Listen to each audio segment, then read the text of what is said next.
I actually saw it at a meeting down in Forsyth at a GMAG meeting, and Tom Flame was there and trying to get me to drink water from a toilet. And I actually was one of the people that actually drank it, and it pretty much sold me on the fact that it worked. The water filtration system that works off the truck, it takes basically like hydrant water or tank water off the truck and filters it to drinking capacity water. Actually better than drinking water. It's actually cleaner than the tap water that comes out. Matter of fact, when we used it, everybody said it tasted better than their drinking water that came out of their tap. Turn the timer on, which will go off by itself so it doesn't run the batteries down the truck if you had to.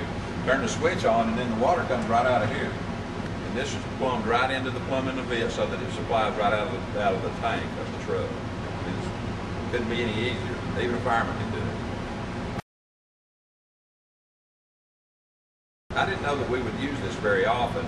I thought it was something that, us not being in a storm-ravaged area on the coast or something, it would be that useful for us. But we recently had a chance to use it on an apartment complex here on the 4th of July.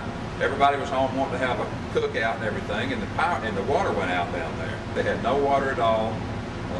We went down there with this truck, sat up right in the center of the complex, and then let it be known through the complex that we had drinking water.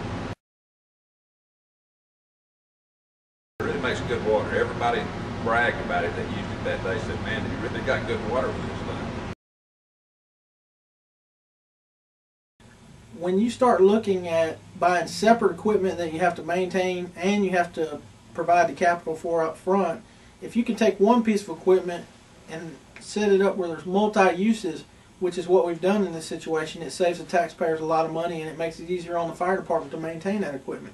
So now basically, if you look at it this way, I spent a couple $1,000s on a device, put it on a fire truck, and made it not only a fire truck but a potable water tank with a motor in it.